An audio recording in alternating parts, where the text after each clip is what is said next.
saya bersama Rumah Sakit Evarina. Pemirsa, kita lanjut lagi nih pembahasan mengenai penyakit hernia tersebut. Nah dok, tadi dokter ada bilang kalau hernia itu benjolannya bisa memuncul dan juga hilang gitu dok. Itu bisa membesar nggak dok untuk benjolannya? Ya, jadi khususnya yang kita bahas hernia yang dilipat paha tadi, kalau memang tadi yang masuk organ dalam perut seperti usus atau ada namanya lemak dalam perut itu bisa membesar kalau dia semakin banyak yang masuk. Itu kalau semakin banyak dia usus masuk, otomatis semakin bengkak dia kan. Nah. Itu apakah semua orang berpotensi terkena hernia atau hanya orang yang memiliki perut yang lemah aja, dinding perut yang lemah aja dok? Yang lebih berisiko pastinya yang dinding perutnya lemah. Jadi pasien-pasien dengan obesitas, dengan indeks massa tubuh di atas 28, pasien-pasien yang jarang berolahraga, yang dinding perutnya, yang pasien usia tua, dinding perutnya sudah tidak elastis lagi, itu udah pasti berisiko lebih sering terkena hernia daripada yang tidak. Dan gejala awal nih dok, terkena hernia itu seperti apa? Gejala-gejala awalnya kita merasakan bahwa kita terserang hernia nih. Gejala awal yang seperti saya bilang tadi, ada benjolan yang hilang timbul dan terasa nyeri. Nyeri. Ya. Yang paling identik dengan hernia itu apa dok? Kalau kita terkena, karena kan biasanya nih kalau misalnya perempuan ada masa-masa menstruasi gitu, itu kan bakalan terkena nyeri. Kita nggak bisa membedakan antara nyerinya hernia atau nyerinya menstruasi itu dok. Kalau pada perempuan dia lebih sering terkena hernia di paha. Paha? Ya, bukan di lipat paha. Paha ya dok? Ya, lebih sering di paha malah. Tapi itu pada yang usia tua. Kalau yang usia muda bukan tidak pernah, hampir jarang terjadi. Kecuali dia memang sudah bawaan dari lahir. Emang udah ada dia dari anak-anak. Cuma tidak disadari. Oke. Dan ada nggak komplikasi lain ketika hernia itu dibiarkan begitu saja dok? Seperti yang tadi saya bilang ada 4 ya tadi. 4 jenis hernia yang menurut tingkat keparahan. Tentu saja yang bila sudah terjerat dan menyebabkan gangguan pencernaan, gangguan vaskularisasi, itu yang termasuk yang parah. Itu yang harus segera dibawa berobat. Kalau dibiarkan bisa terjadi infeksi. Dan kalau misalnya itu yang bagian parahnya dok, kalau yang bisa nggak hernia nggak ya dibiarkan begitu saja, seiring ke dokter bilang tadi kan bakalan hilang juga sendiriannya, itu bisa nggak dok? Atau memang harus dioperasi, wajib dioperasi gitu dok? Pada dasarnya hernia pengobatannya operasi. Cuman sekarang operasinya apakah emergensi atau yang dijadwalkan atau elektif. Itu. Kalau yang tadi 2 macam tadi, yang terjerat, yang gangguan pembuluh darah, itu ya udah pasti harus segera emergensi, gawat darurat. Apabila yang masih keluhan hilang timbul, ya nantinya harus operasi juga, cuman ya terjadwal, tidak harus buru-buru gitu. Persiapan pun bisa. Oke, dan perbedaan, tadi kan kita ada menyinggung mengenai hernia antara perempuan dan laki-laki yang mana, dan dokter bilang laki-laki yang paling sering terkena hernia. Nah, perbedaan hernia yang diderita oleh laki-laki dan perempuan itu bagaimana dok? Perbedaan pada laki-laki dan perempuan itu mungkin tadi pertama letak. Kalau pada laki-laki paling sering dilipat paha sampai ke selangkangan. Pada perempuan seringnya bawaan dari lahir. Atau kalau pada usia tua itu seringnya di paha bagian dalam sini. Itu pada letak. Dan pada isi dari hernia itu sendiri, pada perempuan bisa itu masuk ovarium atau indung telur bisa masuk ke situ. Itu perbedaannya. Kepada laki-laki tidak punya. Pada laki-laki ya bisa terjadi terjerat dari pembuluh darah yang ke kemaluan. Itu bisa terjadi. Pada perempuan tidak. Oke, dan setelah kita mengetahui nih, kita sudah terkena hernia tersebut dok, penanganan yang bisa kita lakukan nih pertama kali itu bagaimana dok? Penanganan? Iya, penanganannya dok. Penanganan awal kalau dia tidak ada keluhan nyeri, tidak ada gangguan BAB, tidak ada gangguan kencing, ya gimana dia memperkuat dinding perutnya saja. Dia harus berolahraga rutin, harus kadang memakai korset hernia itu bisa. Kemudian kalau sedang timbul, ya aktivitas beratnya dikurangi. Jangan mengangkat-angkat beban yang terlalu berat, yang tidak sesuai kapasitas dia, yang bikin dia mengedan. Nah, itu dihindari. Oke. Dan hernia ini dok, kan kebanyakan masyarakat masih, apalagi masyarakat yang ada di kampung atau perdesaan gitu dok, mengatasi hernia ini mereka kurang pengetahuan untuk datang ke rumah sakit besar gitu. Mereka berpikir itu bisa dipijat. Itu apakah bisa tuh nggak tuh dok dipijat? Dipijat mungkin hanya mengurangi nyeri. Tapi kalau tadi yang isi dari hernia itu masuk usus, itulah yang berbahaya. Karena dipijat itu bisa menyebabkan peradangan usus, bahkan kebocoran usus yang masuk ke situ. Komplikasi bisa Komplikasi juga ya. Tapi tidak menyembuhkan. Karena seperti dibilang tadi, ada kelemahan dari dinding perut sehingga menonjol organ dari dalam. Ya, itu tetap ada.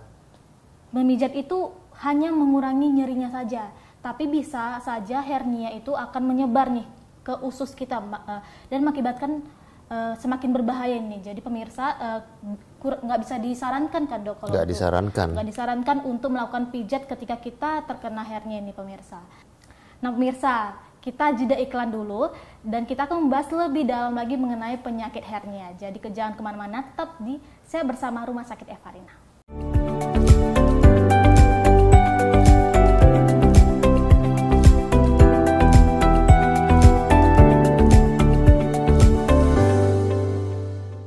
Pemirsa, kembali lagi dalam program acara Sehat Bersama Rumah Sakit Evarina. Masih bersama Dr. Rinadi. Dok, lanjut lagi nih dok, pertanyaannya. Adakah rentan umur seseorang terkena hernia nih dok? Dari umur pasien masih anak-anak sampai dewasa sampai usia tua, semua umur bisa terkena hernia. Karena tadi ada yang bawaan itu pada anak-anak, kemudian pada yang usia lanjut biasanya yang terkena hernia yang didapat tadi. Jadi semua umur bisa terkena. Dan dokter bilang anak-anak ini mereka bawaannya itu dari orang tua kah atau pas mereka lahir mereka dapat gitu, tiba-tiba dapat di dalam tubuhnya? Jadi kalau dari penelitian tidak ada secara genetik dan tidak ada turunan dari orang tua. Tapi memang ada kelainan yang menyebabkan saluran di lipat paha itu tidak menutup. Itulah yang menyebabkan isi dari rongga perut tadi keluar, menonjol. Dan dok, misalnya seorang ibu yang sedang mengandung, apakah akan mengancam keselamatan bayinya kah jika ibu tersebut terkena hernia dok? Jadi memang ibu hamil dan yang sudah pernah melahirkan normal, itu memang berisiko terkena hernia karena mengedan tadi, aktivitas mengedan tadi dan aktivitas yang menyebabkan berat badannya bertambah kan, lebih kapasitas dia. Tapi untuk membahayakan janin sendiri tidak ada, kecuali tadi ususnya terjerat sehingga dia infeksinya bisa menyebar, itu yang membahayakan janin bisa. Tapi kalau selama bukan usus yang terjepit tidak ada masalah. Dan itu bisa mengancam keselamatan ibunya nggak dok? Ya tadi kalau tadi infeksi dia bisa mengancam bayi dan ibunya. Bayi dan ibunya dua-dua terkena. Itu penanganannya bagaimana dok? Kalau misalnya udah mengancam gitu, di taraf mengancam itu dok? Kalau dari taraf mengancam tentunya harus berkolaborasi dengan dokter obgynnya. Apakah ini bisa dihentikan kehamilannya, bisa dilahirkan? Apakah usianya sudah matang sehingga bisa operasinya sekaligus gitu. Kalau dia tadi dokter obgynnya misalnya belum waktunya untuk melahirkan, ya operasi hernianya dulu, baru nanti melahirkan selanjutnya. Gitu. Intinya harus ada tim lah untuk kasus-kasus seperti itu. Oke. Dan masuk nih dok ke bagian mitos atau fakta. Mitos atau fakta mengangkat berat menyebabkan hernia? Ya, angkat berat yang tadi. Kalau dia mengedan melebihi kapasitas badan dia. Kan kadang ada yang angkat berat untuk gaya-gayaan. Nggak rutin dia. Sekali ngangkat langsung yang terlalu berat, dia nggak sanggup. Untuk foto-foto aja gitu kan? Iya, kecuali dia sudah rutin. 3 hari seminggu. Ya kan? Nah, kalau sudah rutin ya malah dia otot perutnya jadi kuat. Mengencangkan jadinya, malah tidak terjadi hernianya atau berisiko rendah lah itu hernia. Jadi mitos. Ya. Berarti mengangkat berat itu nggak semuanya menyebabkan hernia nih pemirsa. Lanjut lagi dok. Mitos atau fakta hernia mempengaruhi kesuburan? Jadi pada laki-laki kalau dia isi hernia menjepit dari pembuluh darah yang ke testis namanya, ke kemaluan, itu bisa terjadi infertilitas. Tapi kan sisi sebelahnya tidak terganggu, bisa. Yang lebih berisiko itu kalau terkena dua-duanya, kanan kiri dia punya hernia, terjepit pula dua-duanya, ya udah pasti dia mandul lah istilahnya nanti, berisiko tinggi. Kalau pada perempuan itu lebih banyak yang dari anak-anak yang bawaan. Karena di situ bisa masuk ovarium tadi atau indung telur. Kalau ovariumnya terjerat di situ sehingga dia kekurangan oksigen terus mati, ya itu yang menyebabkan dia terganggu kesuburannya. Jadi ya bisa dibilang fakta. Fakta nih pemirsa. Nah, mitos atau fakta mengangkat kaki bisa mengatasi hernia dok? Mengangkat kaki dari posisi kayak gimana dulu? Lebih tinggi daripada posisi badannya, kayak ke dinding gitu misalnya dok. Kalau dia berdiri ya sama aja. Ya juga. Kecuali dia tiduran kakinya agak diangkat, dinding, iya, dok. bisa. Tapi dia hanya mengembalikan sementara. Sedangkan rongganya tadi atau kelemahannya tadi kan tidak diatasi. Jadi mitos, ya tetap terjadi hernianya. Hernianya tidak teratasi. Hanya mengurangi saja berarti kan dok? Iya, dia memasukkan isinya lagi kebalik ke dalam perut. Itu aja. Tapi harus tiduran ya, kalau tadi berdiri ya sama aja. Nggak percuma juga kan dok? Apalagi ditambah batu-batu. Oke, lanjut lagi nih dok. Mitos atau fakta obesitas menyebabkan hernia? Udah pasti. Fakta nih. Fakta. Karena kalau berat badan kita semakin bertambah, otomatis lemak kita makin bertambah. Kalau lemak kita terlalu banyak, dinding perut kita, otot perut kita itu malah menipis karena tertekan lemak. Itu memang kelemahan kita makin banyak di dinding perut. Jadi bisa menyebabkan hernia tersebut ya dok? Iya, sudah pasti kalau itu. Jadi kalau misalnya kita mau melakukan gym nih dok, hal yang harus diperhatikan apa tuh dok? Yang harus diperhatikan ya satu, ya tahu batasan diri sendiri.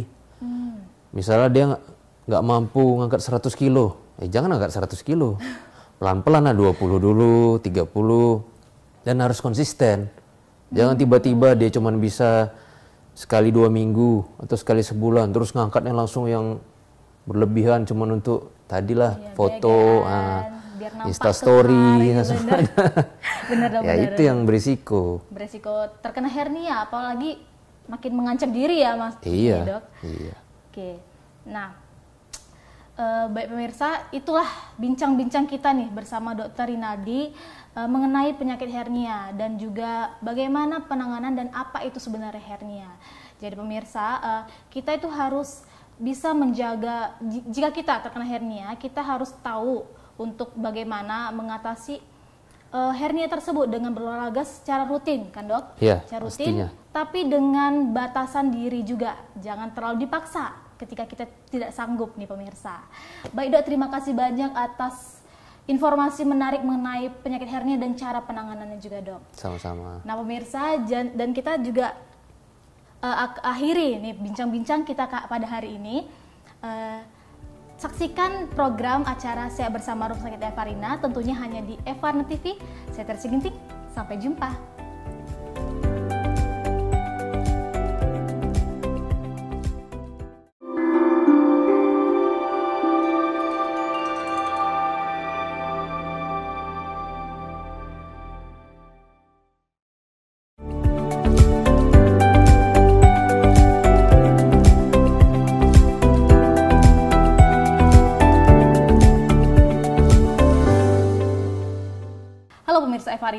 senang sekali saya Teresia Ginting masih bisa menemani Anda dalam program kesayangan kita yaitu Sehat Bersama Rumah Sakit Evarina. Tentunya kita akan membahas mengenai dunia kesehatan nih pemirsa. Nah pemirsa, Sehat Bersama Rumah Sakit Evarina, pernahkah dengar nasihat dari orang tua, saudara, atau orang terdekat kita mengenai jangan angkat beban terlalu berat ataupun jangan loncat-loncat nanti bisa terkena penyakit hernia. Nah, apa sih itu hernia? Nah, pada episode kali ini kita akan membahas bahaya penyakit hernia tersebut bersama dokter spesialis bedah Rumah Sakit Evarina Pematang Siantar yang sudah ada bersama saya, itu Dr. Rinadi Andara SPB. Halo dokter. Halo. Bagaimana nih kabarnya dok? Alhamdulillah sehat, baik. Oke. Dok, seperti yang sudah saya paparkan tadi sebelumnya, katanya orang terdahulu bilang jangan ngangkat berat atau jangan sering loncat-loncat nanti bisa kena penyakit hernia. Sebenarnya dalam dunia medis itu penyakit hernia itu seperti apa dok? Ya, jadi hernia itu kalau per definisi dia penonjolan sesuatu dari organ karena kelemahan dari organ yang bersangkutan. Dalam hal ini yang paling sering kan rongga perut. Dalam rongga perut itu ada titik-titik yang lemah. Disitulah dia sering terjadi penonjolan di situ. Oh gitu. Jadi ada itu semacam daging tumbuh kah dok atau kayak mana? Jadi kalau di dinding kita itu kan ada lapisan-lapisannya. Ya, selaput dari dalam perut itu yang keluar menonjol dia ke bawah kulit. Oh, jadi sehingga nampak seperti benjolan. Yang membuat seseorang itu mengalami hernia itu karena apa tuh dok? Jadi faktor risiko ini kan berhubungan tadi adanya kelemahan dari organ, dalam hal ini dinding perut. Jadi faktor risiko yang terkait seperti batuk-batuk kronis, orang TBC, orang-orang tua yang sering batuk-batuk lama, kemudian yang ada gangguan kencing, yang suka mengedan, gangguan BAB, dia pokoknya sering mengedan, atau yang bahkan obesitas. Obesitas. Ya. Dia kelebihan lemak sehingga dinding perut dia melemah situ. Dan ada nggak macam-macam hernia itu dok? Atau hanya satu aja namanya hernia gitu? Jadi hernia itu dibagi macam-macam. Yang pertama menurut mekanismenya. Mekanismenya ini ada yang bawaan dari lahir, ada yang didapat. Didapat ini pada orang dewasa dan usia tua. Ya, jadi anak-anak pun bisa terkena hernia karena dari lahir. Jadi ada saluran yang harusnya menutup di lipat paha tapi tidak menutup. Itu yang menyebabkan penonjolan. Nah, itu dua macam. Kemudian ada lagi dibagi menurut letak. Ada hernia di sini diafragma, di dada. Ada juga di hernia bekas sayatan operasi. Hernia di lipat paha, hernia di paha, macam-macam. Hernia di pintu atas panggul, banyak macamnya. Oh, jadi misalnya kalau dalam operasi nih dok, itu hal yang membuat munculnya hernia operasi yang bagaimana tuh dok? Biasanya yang terjadi operasi yang pastinya membuka dinding perut untuk melihat bagian dalam perut. Operasi apendik bisa terjadi hernia. Hernia namanya hernia insisional, hernia dari bekas operasi. Operasi laparotomi membuka dinding tengah perut, itu bisa terjadi hernia. Dan dari macam-macam tersebut yang mana paling berbahaya dok? Kalau dari tingkat keparahan dibagi lagi, ada 4. Jadi kalau dia masih bisa keluar masuk sendiri, jadi dia keluar pada saat pasien beraktivitas dan menghilang pada saat pasien istirahat, itu namanya reponibilis, masih bisa keluar masuk. Kalau dia tidak bisa keluar masuk lagi, terjadi perlengketan, namanya irreponibilis. Kemudian kalau dia terjadi penyumbatan di situ karena kan hernia ini ada kelemahan sehingga terjadi penonjolan dari isi dalam perut. Isi dalam perut itu bisa macam-macam kan, usus, ada kandung telur, ada rahim kadang-kadang bisa terjadi. Kemudian ada juga organ-organ lain bisa masuk ke situ. Nah, kalau usus terjerat di situ itu namanya ingkar serata. Ada jeratan usus itu, biasanya pasien tidak bisa BAB, tidak bisa kentut, kembung perutnya. Kemudian yang paling parah strangulata. Kalau sudah terjadi gangguan vaskularisasi karena jeratan tadi, itu yang paling berbahaya. Jadi kalau misalnya hernia itu ciri-cirinya seperti apa nih dok? Kalau orang yang terkena hernia? Jadi hernia yang paling sering ini dilipat paha. Jadi paha gitu, ya dilipat paha di bagian selangkangan sini. Itu keluhan yang paling sering orang rasakan itu ada benjolan yang hilang timbul, keluar masuk, timbul dia pada saat bekerja, mengedan aktivitas, menghilang dia pada saat tidur, pada istirahat. Pasti pasien sadar itu ada. Ada terasa di tangan kita gitu ya dok, kalau kita Ya. pegang ada benjolan seperti itu. Diraba pada saat dia batuk, pada saat dia mengedan, kok ada seperti benjolan ya di daerah selangkangan ini. Tapi dia bisa menghilang sendiri pada stadium awal. Oke, itu jadi yang paling seringnya Ya, gejala awal gejala pasti. awal untuk melihat apakah seorang itu terkena hernia dok. Ya. Dan yang paling sering berarti di sebelah bagian mana aja dok? Selain selangkangan, yang lipatan selangkangan yang seperti dokter bilang tadi. Yang sering ya itu tadi di lipat paha tadi. Kalau pada anak-anak sering di sebelah kanan karena faktor bawaan. Kalau pada dewasa bisa di kanan, bisa di kiri. Oke. Dan yang paling sering terkena hernia ini perempuan atau laki-laki dok biasanya? Kalau dari seringnya lebih sering laki-laki karena kan aktivitas berat kebanyakan laki-laki.